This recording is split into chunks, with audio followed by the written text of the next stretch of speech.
Calculation of amount of claim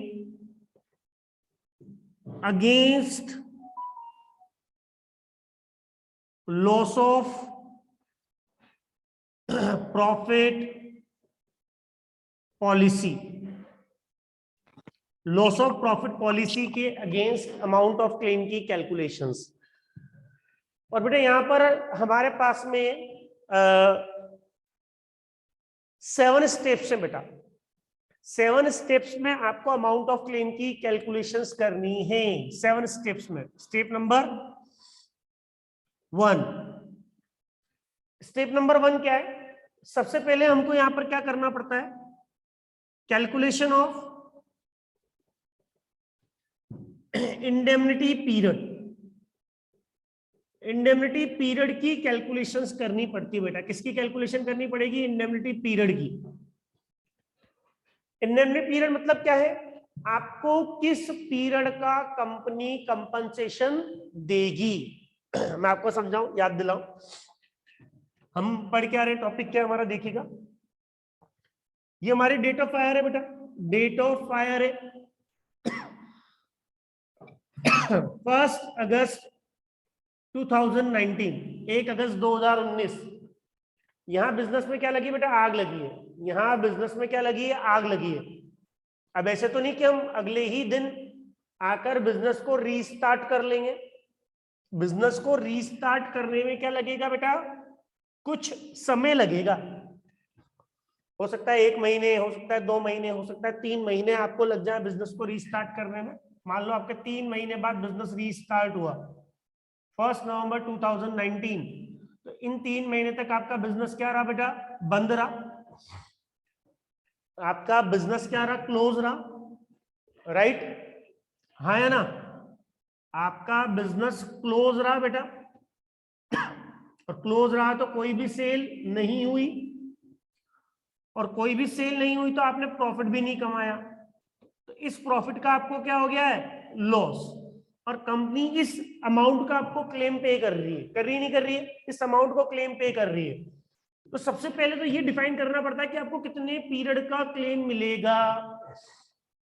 अगर इस तरीके से कंपनी क्लेम पे करने लगी तो सुनना बेटा, ध्यान देना, हम एक काम करेंगे, हम बिजनेस को रीस्टार्ट ही नहीं करेंगे, बंद रहने देंगे। उस बिजनेस को बंद रहने दो, आप दूसरे नाम से रीस्टार्ट कर लो और उस बिजनेस का प्रॉफिट इंश्योरेंस कंपनी से लेते रहो। तो इंश्योरेंस कंपनी बेवकूफ थोड़ी ना है कि आपको लॉन्ग टर्म का प्रीमियम, सॉरी, लॉन्ग टर्म का आपको प्रॉफिट का क्लेम देगी। वो आपको पॉलिसी देते ही पूछ लेगी। हेलो, हाँ गुड मॉर्निंग, हाँ बोलो बेटा, क्लास है ना? ऑनलाइन भी है? आईडी भेजू? वही वही वही वही।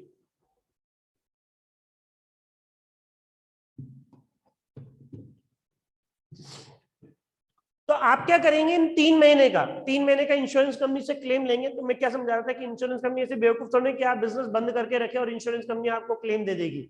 वो पॉलिसी देते समय ही आपसे पूछ लेगी कि अगर एक बार बिजनेस बंद हो जाए, पीयूष, एक बार बिजनेस बंद हो जाए तो उसको रीस्टार्ट होने में कितना समय लगेगा। बात समझ में ही नहीं? बिजनेस को वापस से रीस्टार्ट होने में कितना समय लगेगा। अब आप बोलते हो कि हमें बिजनेस को रीस्टार्ट करने में 3 महीने लगेंगे, तो इंश्योरेंस कंपनी उसके अकॉर्डिंग प्रीमियम बताएगी। आप बोलोगे 5 महीने लगेंगे, तो उसके अकॉर्डिंग प्रीमियम बताएगी। सीधी सी बात है। तो आपका पॉलिसी में ही ये डिफाइन हो जाता है कि आपको बिजनेस को रीस्टार्ट करने में कितना समय लगेगा। तो हम यहां पर क्या बोलते हैं बेटा? Period as per policy, period as per policy और एक्चुअल पीरियड, और एक्चुअल पीरियड। जैसे मान लो पॉलिसी में पीरियड है 4 महीने का और आपका बिजनेस बंद रहा 3 महीने, तो इंश्योरेंस कंपनी आपको कितने पीरियड का क्लेम पे करेगी? 3 महीने या 4 महीने? 3 महीने का ही देगी, राइट? और मान लो पॉलिसी में पीरियड है 4 महीने का और आपका बिजनेस बन रहा है 5 महीने, तो आपको कितने महीने का देगी बेटा? 4 महीने का देगी। मतलब विचेवर इज लेस का आपको क्या पे किया जाएगा? क्लेम पे किया जाएगा। बात समझ में आई नहीं आई पीयूष? इसमें कोई डाउट हो तो बताइए आप। पीयूष आवाज आ रही है मेरी बेटा? चलिए वापस समझिएगा, किंजल ध्यान देना। देखिए आज हम क्या कर रहे हैं, calculation of amount of claim against loss of profit policy का कैलकुलेशन देख रहे हैं बेटा। और यहाँ पर 7 स्टेप्स में कैलकुलेशन किया जाएगा। नेहा, कितने स्टेप्स में कैलकुलेट किया जाएगा बेटा? 7 स्टेप्स में कैलकुलेट किया जाएगा। तो पहली स्टेप है यहाँ पे calculation of indemnity period. Indemnity period का मतलब है आपको इंश्योरेंस कंपनी कितने पीरियड का कंपनसेशन देगी, कितने पीरियड की इंडेमनिटी देगी, राइट। हमारा टॉपिक क्या चल रहा है, मान लो 1 अगस्त 2019 को आग लगी, it is the date of fire. अब मैंने आपको बताया ना कि ऐसे नहीं कि अगले दिन ही हम आ जाएंगे बिजनेस को रीस्टार्ट करने। बिजनेस को रीस्टार्ट करने में हो सकता है 2 महीने, 3 महीने, 4 महीने लग जाए। मान लो आपका 3 महीने तक बिजनेस बंद रहता है, 3 महीने तक बिजनेस क्लोज रहता है, तो बिजनेस क्लोज रहा, आपकी कोई भी सेल नहीं हुई, तो कोई भी प्रॉफिट, तो इस प्रॉफिट का क्या हो गया? आपको नुकसान हो गया। क्या हो गया? नुकसान हो गया, बिजनेस आपका यहां बंद रहा। तो इंश्योरेंस कंपनी अगर ऐसे प्रॉफिट पे करने लगी तो आप एक काम करो, बिजनेस बंद रखो और बंद पीरियड का आप इंश्योरेंस कंपनी से क्या ले लीजिए? क्लेम ले लीजिए, उस प्रॉफिट का क्लेम ले लीजिए। लेकिन इंश्योरेंस कंपनी, देखो मैं वापस क्या कह रहा हूं, कोई बेवकूफ थोड़ी ना, वो पॉलिसी देते समय ही आपसे पूछ लेगी कि अगर एक बार बिजनेस आपका बंद हो जाए तो उसको वापस से रीस्टार्ट करने में आपको कितना समय लग सकता है। आप बोलते 3 महीने, तो वो 3 महीने के अकॉर्डिंग आपको क्या करेगी? क्लेम पे करेगी। आप बोलोगे क्या 5 महीने, तो 5 महीने के अकॉर्डिंग आपसे प्रीमियम चार्ज करेगी, क्लेम पे करेगी उसके अकॉर्डिंग। हाँ है ना? तो पॉलिसी में एक पीरियड पहले से ही डिसाइड हो जाता है जिसके अकॉर्डिंग वो इंश्योरेंस कंपनी आपका मतलब ये कि क्लेम को कैलकुलेट करती है। तो हम क्या बोलते हैं यहाँ पर? पॉलिसी पीरियड और एक्चुअल पीरियड। मान लो पॉलिसी में पीरियड है 4 महीने का और एक्चुअल में कितना है? 3 महीने। तो दोनों में से जो भी कम होगा वो इंश्योरेंस कंपनी आपको पे करेगी, सीधी सी बात है। और पॉलिसी में पीरियड है 4 महीने का, लेकिन एक्चुअल में बन रहा कितने महीने का? 5 महीने का। तो फिर 4 महीने का ही देगा, 5 महीने का क्यों देगी आपको? समझ में आ गई बात किंजल? राइट। इसमें कोई कंफ्यूजन हो तो बताइए आप। किंजल कोई डाउट? No sir. चलिए अगला पॉइंट देखिएगा। स्टेप नंबर 1 होगी हमारी, step number 2। Step number 2, calculation of short sales. Short sales की कैलकुलेशन। देखो हम क्या बोल रहे हैं बार बार नया, कि आपका जो पीरियड है, फॉर एग्जांपल जैसे मैंने यहाँ पे ये ले लिया 1 अगस्त 2019 टू 30 नवंबर 2019, अगस्त, सितंबर, अक्टूबर, नवंबर, आपका 4 महीने आपका बिजनेस बंद रहा है। तो इस पीरियड में आपकी सेल क्या होनी चाहिए थी और नहीं हुई, तो वो क्या कहलाएगी? Short sales. सेल्स की कमी कहलाएगी। नहीं कहलाएगी? हाँ या ना? अब ये कैसे पता करें? तो एक बिल्कुल सीधा सा सिस्टम होता है, आप सीजनेबल बेसिस पे चलते हैं। किस बेसिस पे चलते हैं? सीजनेबल बेसिस पर। सीजनेबल बेसिस मतलब इसी पीरियड में आपके पिछले साल सेल कितनी थी, इसी पीरियड में आपके पिछले साल सेल्स कितनी थी। Sales of indemnity period, sales of indemnity period in last year. Last year indemnity period की सेल क्या थी आपकी बेटा? ये लास्ट ईयर, राइट। अब इंश्योरेंस कंपनी को आप बोलते हो ये देखो पिछले 5-10 सालों से हर साल सेल हमारी क्या हो रही है? बढ़ रही है। क्या हो रही है? तो आप एक इंक्रीजिंग ट्रेंड उसको रिप्रेजेंट करेंगे। एड इफ इंक्रीज, आप अपने बुक्स ऑफ अकाउंट से दिखाएंगे कि लाइक हमारा ये इंक्रीज हो रहा है 1%, 10%, 20%, 15%, हर साल सेल क्या हो रही है? बढ़ रही है। तो हमारी सेल बढ़नी चाहिए पिछले साल से इस साल, तो ये आपकी क्या कहलाएगी, ये आपकी क्या कहलाएगी, इस पीरियड की सेल कहलाएगी, इस पीरियड में इतनी सेल होनी चाहिए, हाँ या ना। अब सुनना, अब ऐसे तो नहीं कि हम बिल्कुल ही बिजनेस बंद करके बैठे हैं 3 महीने, कुछ तो माल बेच रहे होंगे, कुछ तो सेल कर रहे होंगे, राइट, हाँ या ना। तो वो सेल आपको यहां से क्या कर देनी है बेटा, लेस कर देनी है। तो less actual sales of indemnity period, indemnity period की एक्चुअल सेल्स माइनस कर देनी है। मतलब यहां तो आप सेल लेंगे बेटा 1 अगस्त 2018 से 30 नवंबर 2018 तक की सेल लेंगे बेटा। पिछले साल इसी पीरियड में सेल कितनी थी, और यहां सेल ली जाएगी 1 अगस्त 2019 से 30 नवंबर 2019 तक की सेल। तो ये जो सेल्स में कमी आई है बेटा, दैट मीन्स आपकी ये सेल होनी चाहिए और आपने ये सेल की, तो ये सेल में कमी कहलाएगी। ये क्या कहलाएगी बेटा, शॉर्ट सेल्स कहलाएगी आपकी, क्या कहलाएगी, शॉर्ट सेल्स कहलाएगी। इसमें कोई डाउट हो तो बताइए आप। पीयूष, किंजल, इसमें कोई डाउट? नो पीयूष,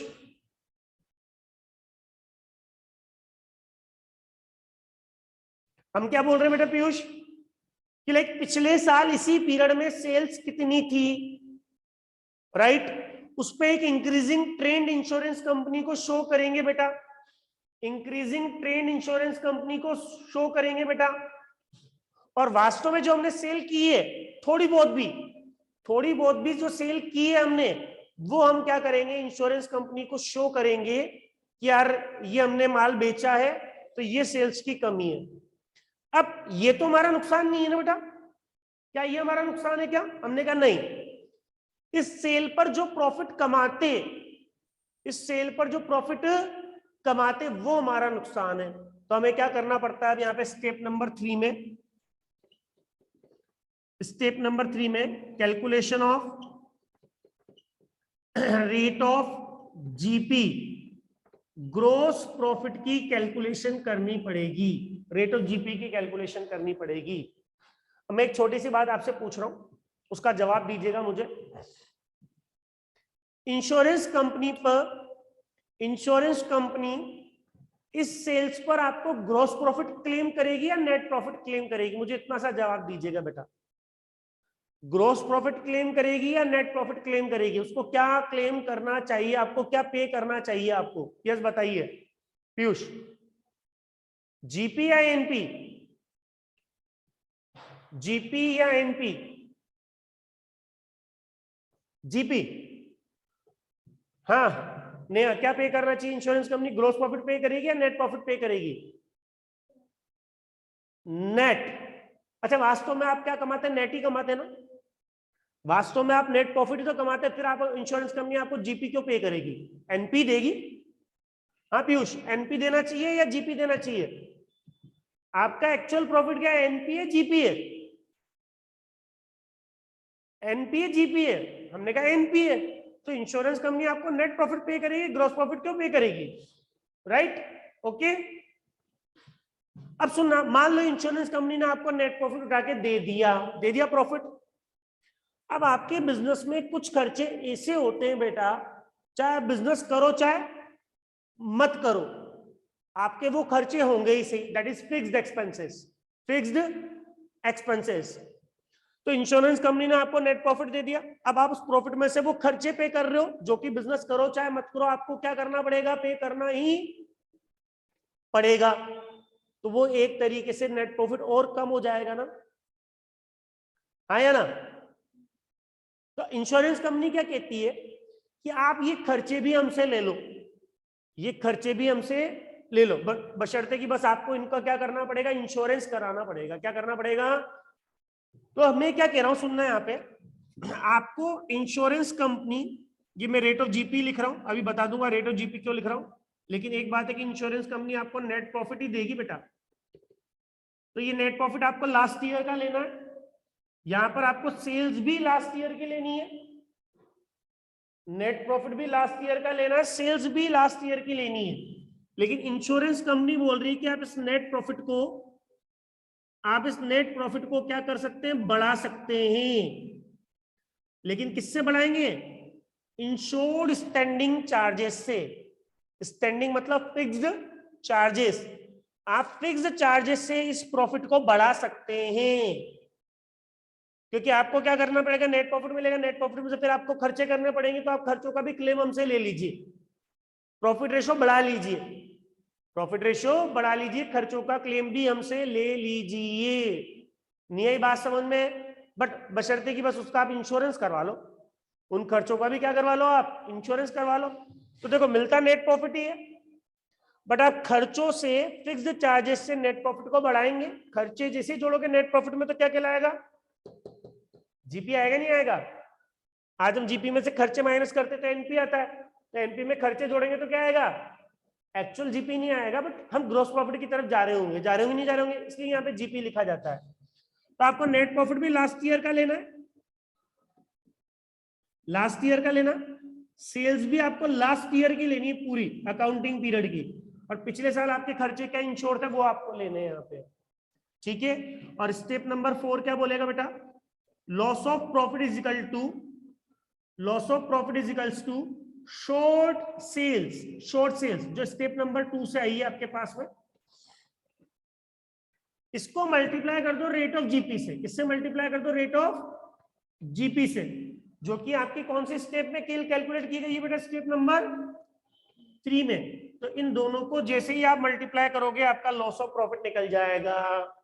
नहीं ये बात समझ में? पीयूष, किंजल, इसमें कोई डाउट हो तो बताइए बेटा। अभिजीत अभी 4 स्टेप हुई हैं, अभी 3 स्टेप बाकी हैं, अभी अमाउंट ऑफ क्लेम कैलकुलेट नहीं किया गया है। यस, ये शॉर्ट सेल्स निकाली और ये ग्रोस प्रॉफिट रेशियो निकाला, तो इसको इससे मल्टीप्लाई करेंगे तो क्या निकल कर आएगा? Rate of GP. नेहा इसको नोट कर लो, मैं मिटा दूंगा बेटा इसको, है ना, जल्दी से। किंजल कोई डाउट? No sir. है ना बेटा? तो ये बात समझ में आ गई कि हमारे इस पीरियड में पिछले साल सेल्स कितनी होनी चाहिए। अगर कोई इंक्रीजिंग ट्रेंड है तो वो दिखा देंगे, और कुछ सेल हमने की होगी तो वो क्या कर देंगे? माइनस कर देंगे। और एक बात है कि इंश्योरेंस कंपनी आपको ग्रॉस प्रॉफिट क्लेम पे करेगी या नेट प्रॉफिट क्लेम पे करेगी? हमने कहा पे तो नेट प्रॉफिट ही करेगी, बट अगर नेट प्रॉफिट में से अगर आप खर्चे चुकाने लगेंगे, कुछ ऐसे खर्चे जो कि बिजनेस करो चाहे मत करो, फिक्स्ड एक्सपेंसेस, देखो वेरिएबल तो तभी होंगे जब बिजनेस होंगे, लेकिन फिक्स्ड एक्सपेंसेस जैसे एम्प्लॉइज की सैलरीज है, बिल्डिंग का रेंट है, राइट, इलेक्ट्रिसिटी के बिल है, फिक्स्ड चार्जेस जो आप बिजनेस करो चाहे मत करो आपको पे करने ही पड़ेंगे। तो वो खर्चे आप क्या कर सकते हैं? इंश्योरेंस कंपनी से ले सकते हैं क्लेम में, राइट, बशर्ते कि आपको उन खर्चों का क्या करवाना पड़ेगा? इंश्योरेंस करवाना पड़ेगा। नहीं आई बात समझ में? मिटा दूं इसको मैं? चलिए स्टेप नंबर 4 हमारी कंप्लीट होगी, 5, 6, 7 देखिएगा।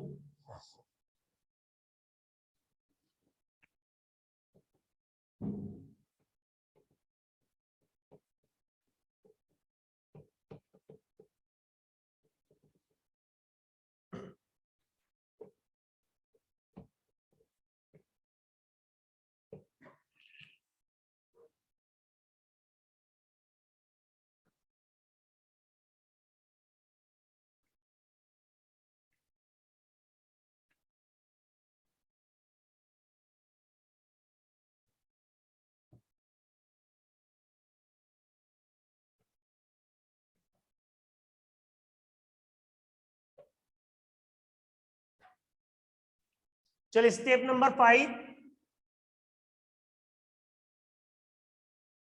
स्टेप नंबर 6, स्टेप नंबर 6,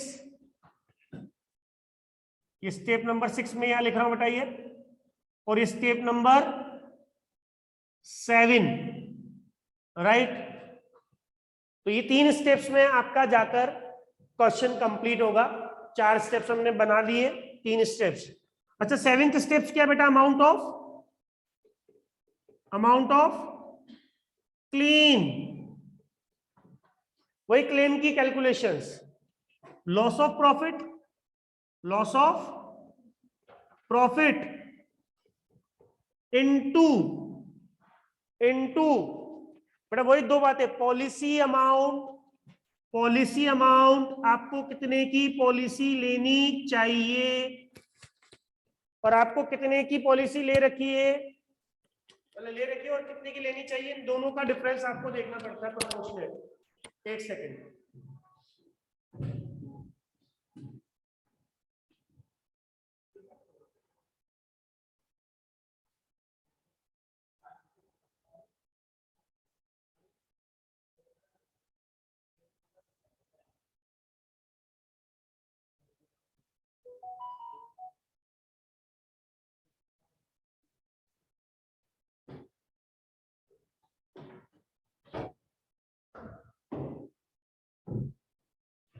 बेटा वापस देखिएगा, वापस देखिए बेटा वही फॉर्मूला जैसे वहां पे लिखते थे ना, loss of stock into policy amount divide by, बोलो, इंश्योरेबल अमाउंट। तो इंश्योरेबल अमाउंट को यहाँ क्या नाम दिया गया बेटा, इंश्योरेबल अमाउंट को क्या नाम दिया गया यहाँ पे, कवरेज रिक्वायर्ड। ये आपका इंश्योरेबल अमाउंट है, क्या है ये इंश्योरेबल अमाउंट है, राइट। लेकिन ये कहां से निकलेगा बेटा, आपके स्टेप नंबर 6 से निकलेगा। कहां से निकलेगा, स्टेप नंबर 6 से निकलेगा बेटा कवरेज रिक्वायर्ड। तो कैलकुलेशन ऑफ कवरेज रिक्वायर्ड की कैलकुलेशन यहां देखेंगे बेटा अपन। नहीं, ये बात समझ में पीयूष? और ये मैंने इधर यहाँ पे ब्रैकेट्स क्यों छोड़े ये भी आपको बताता हूं, जगह क्यों छोड़ी ये भी समझाता हूं आपको, ठीक है ना। चले स्टार्ट करें। तो सबसे पहले कैलकुलेशन ऑफ कवरेज रिक्वायर्ड की कैलकुलेशन देखिए, कवरेज रिक्वायर्ड क्या है। तो कवरेज रिक्वायर्ड कैसे कैलकुलेट करते हैं अपन, sales of 12 month just preceding the date of fire, आग लगने से ठीक पहले 12 महीने की सेल।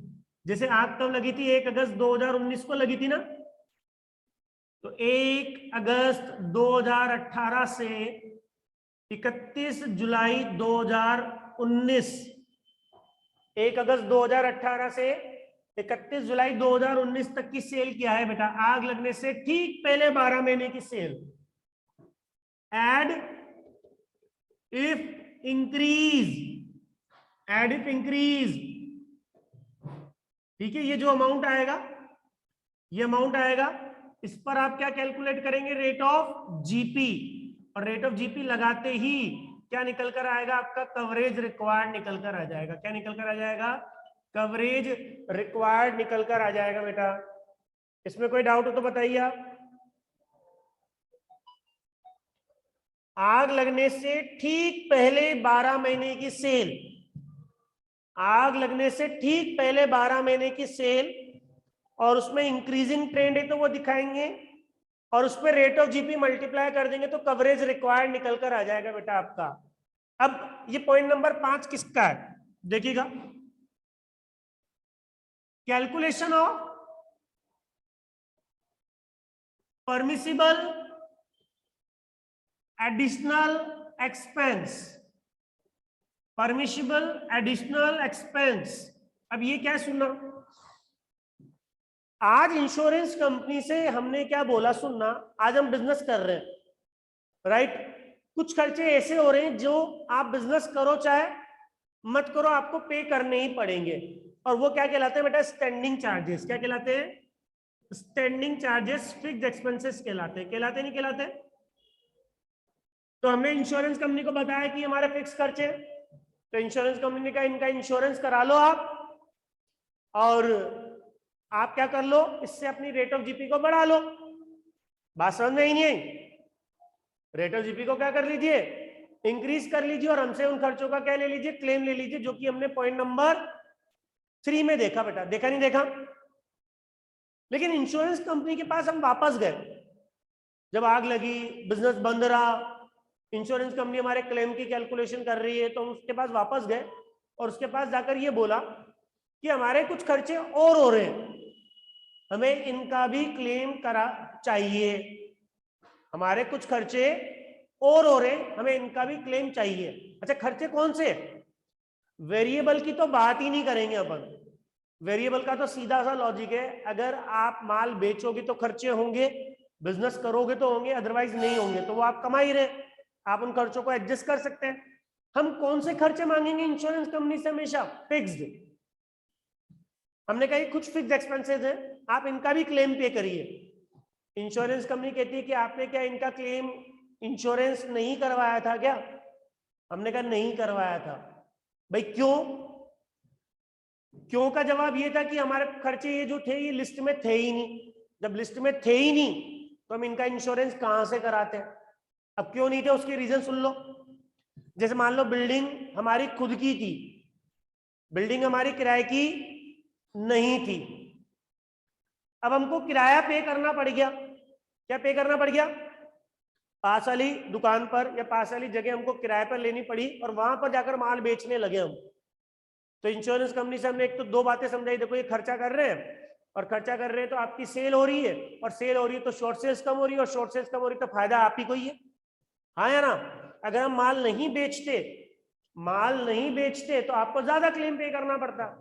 हमने माल बेचा, दुकान किराए पर लेकर, तो आपको कम क्लेम पे करना पड़ रहा है। हाँ या ना? तो इंश्योरेंस कंपनी की बात तो समझ में आ जाती है कि आप ये जो खर्चे हैं हमारे लिए ही कर रहे हैं, हमको ही बेनिफिट मिलेगा, कंपनी को ही नहीं। ये बात समझ में? लेकिन वो आपसे एक बात पूछती है कि आपने इनका इंश्योरेंस क्यों नहीं कराया? हमने कहा लिस्ट में थे ही नहीं तो कहां से इंश्योरेंस कराते भाई? आज तक हमने किराया चुकाया ही नहीं, बिल्डिंग खुद की थी, अब किराए पे लेनी पड़ रही है। अगर होता तो हम इसका भी इंश्योरेंस करा लेते। तो इंश्योरेंस कंपनी आपसे पूछती है, तो आप बताते हैं कि वास्तव में आपका खर्चा कितना हुआ है। तो पहला पॉइंट एक्चुअल एक्सपेंसेस।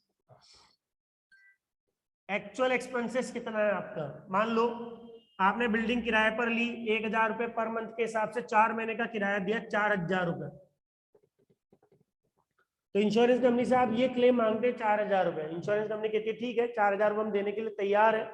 आप बार बार बोल रहे हो कि ये खर्चे हमने आपके लिए किए, आपके लिए किए, आपके लिए किए, खर्चे किए, उसकी वजह से सेल्स हुई, सेल्स कम हुई तो शॉर्ट सेल्स कम हुई, और शॉर्ट सेल्स कम हुई तो प्रॉफिट रेशियो भी क्या आएगा? प्रॉफिट भी क्या आएगा?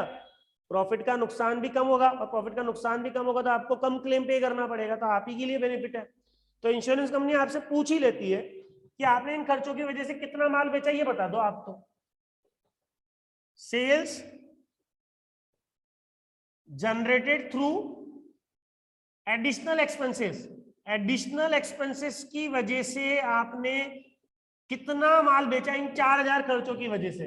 हमने कहा हमने माल बेचा है 30,000 का। कितने का?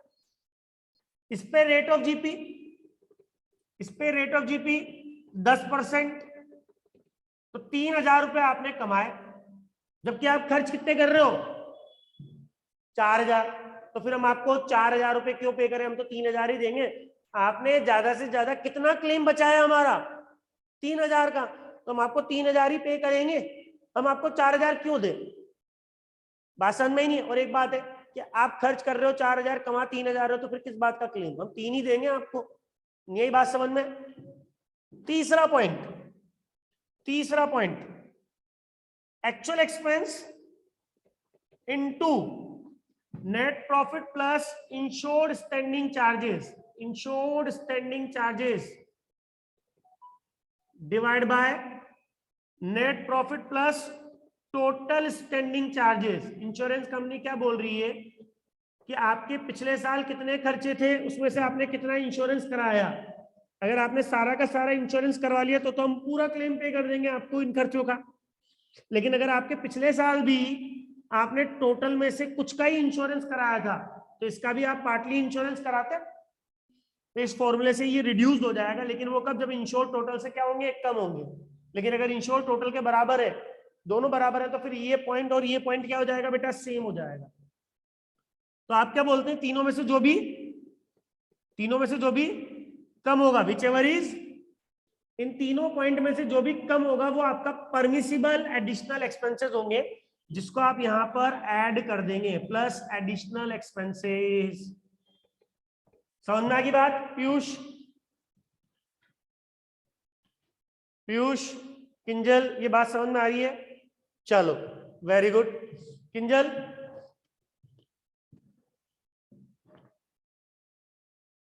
किंजल कोई डाउट?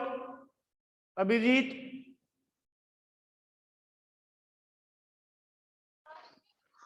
No sir. चलिए, तो कोई भी डाउट नहीं है। अब एक छोटा सा पॉइंट और, ये सातों के सातों पॉइंट हमारे कंप्लीट हो जाएंगे। इंश्योरेंस कंपनी आपको बुलाती है, वापस बुलाती है, और बुलाती है कि जो हमने खर्चे आपको दिए हैं, क्लेम दिए हैं, क्या आपने वो सारे खर्चे कर दिए क्या? खर्चों के वाउचर्स आपसे मंगाती है। जैसे मान लो 4 कर्मचारी की सैलरी इंश्योरेंस कंपनी ने आपको दी थी, आपने आग लगी, आपने 2 को छुट्टी दे दी, बोलो जाओ अभी 4 महीने बाद आना, ठीक है, जब काम बढ़ेगा तो बुला लेंगे। तो आपने क्या करा, 2 महीने 2 कर्मचारियों की 4 महीने की सैलरी बचा ली। आपके पास में उन खर्चों के कोई भी वाउचर्स नहीं थे, कोई भी पेमेंट्स वाउचर नहीं थे। तो फिर इंश्योरेंस कंपनी कहती है कि जो खर्चे आपने बचा लिए वो क्या कर दीजिए, यहां पर माइनस कर दीजिए। एडिशनल जब खर्चे दे रहे हैं हम, तो जो खर्चे बचा लिए वो भी माइनस करिए आप। तो ये फॉर्मूला लगाकर आप क्या कैलकुलेट करेंगे, अमाउंट ऑफ क्लेम। और एक बात ध्यान देना बेटा, claim against fire putting expense,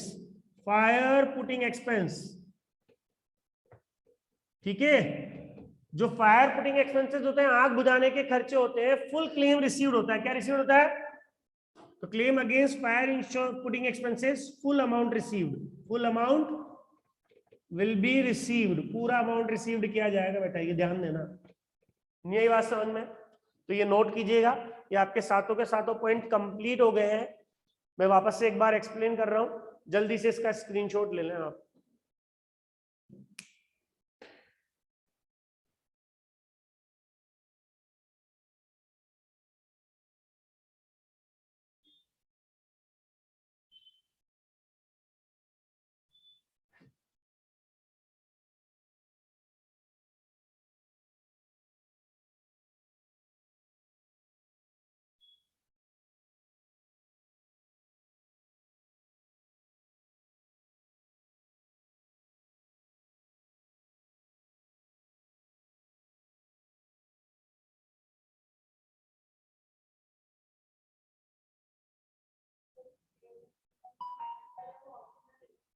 नहीं, ऑप्शन ये क्वेश्चन में गिवन होंगे तो माइनस करेंगे, एडिशनल एक्सपेंसेस भी क्वेश्चन में गिवन होंगे तो माइनस प्लस करेंगे बेटा। जो चीज क्वेश्चन में होगी वही लेंगे, अदरवाइज क्या हो जाएगा, जीरो हो जाएगा। सीधी सी बात है, ऐसी नहीं कि सातों के सातों स्टेप्स की इंफॉर्मेशन आपको मिले ही सही। अब एक बात और ध्यान देना, जैसे मान लो आपका इंश्योर्ड अमाउंट आपके कवरेज रिक्वायर्ड से ज्यादा है, क्या है, तो फिर आपको फॉर्मूला भी लगाने की जरूरत है, तो फिर आपको पूरा पूरा क्लेम मिल जाएगा। तो सबसे पहला पॉइंट क्या है, स्टेप नंबर 1, सबसे पहले आपको इंडेमनिटी पीरियड डिसाइड करना पड़ता है कि आपको इंश्योरेंस कंपनी किस पीरियड का कंपनसेशन देगी।